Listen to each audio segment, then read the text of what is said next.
Sometimes the entire global economy can hinge on something incredibly simple, like a ship making the right turn. But if it gets it wrong, well, you can literally paralyze the world.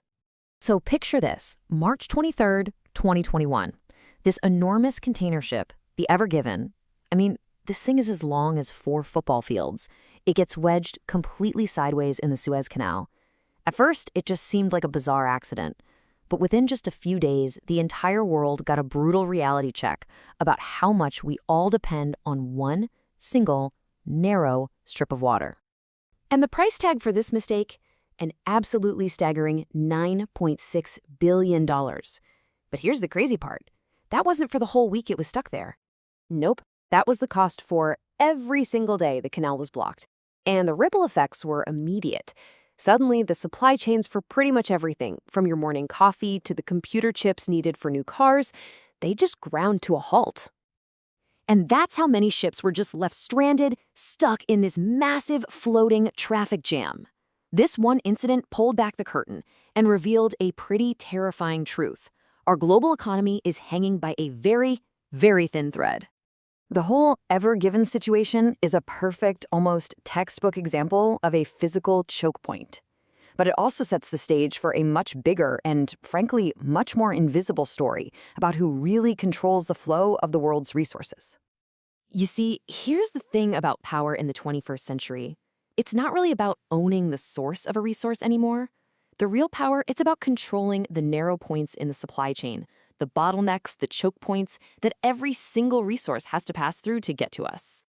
And this really breaks it down perfectly. The old way to have power was to own the oil well. Simple enough. But the new way? It's owning the pipeline, the refinery, and the port. People like John D. Rockefeller figured this out more than a century ago.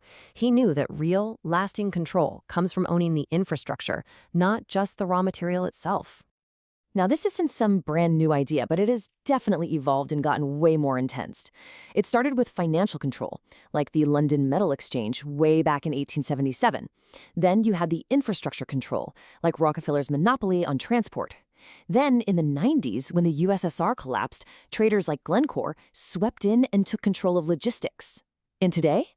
Well, today, the whole battleground has shifted to processing, technology, and data. So, what does this look like right now? Well, the new choke points are all about the materials that are powering our green and digital future. We're talking about lithium, cobalt, and of course, rare earth elements. Let's take a look at what we can call the lithium paradox. If you look at where the raw lithium is mined, Australia and Chile are the dominant players. But, and this is a huge but, look at the most critical step, processing. Over 60% of that happens in China. They've created an incredibly strategic bottleneck. You can dig up all the lithium you want, but without that processing step, it's basically just a pile of rocks. And that means China controls the final, valuable product. And they practically wrote the playbook on this with rare earths. They acquired the processing technology, built up to over 90% market dominance, and then they used that power as geopolitical leverage. They restricted exports to Japan during a dispute, and prices for key materials just exploded. The lesson here is crystal clear. Whoever controls the rare earths controls the future of modern electronics. And it is the exact same story with cobalt. Most of it's mined in the Congo, but where does it go to get processed? You guessed it. Over 2/3 of it goes to China. So back in 2021, when demand for batteries went through the roof, the price of cobalt jumped 80%. It wasn't because we were running out of the mineral itself. It was because the processing facilities, the bottleneck, couldn't keep up. Another bottleneck, another point of control. But choke points aren't always physical places you can see on a map, like a canal or a refinery. The most powerful ones, they're often completely invisible, hidden away in financial systems and technical paperwork. This is such a classic example of that. Back in the 2010s, Goldman Sachs bought up a whole bunch of aluminum warehouses. And then they created this massive, totally artificial bottleneck by just slowly shuffling the metal from one of their warehouses to another one of their warehouses. This created these insane, months-long queues and drove up prices for everyone, from car manufacturers to soda companies. This quote really just gets to the heart of the matter, doesn't it? The value of a physical ton of metal is now being set by financial players who are manipulating a system of paper contracts and logistics, often without ever even laying eyes on the resource itself. And the control can get even more subtle. I'm talking about seemingly boring things like paperwork and technical standards, but they create these huge barriers.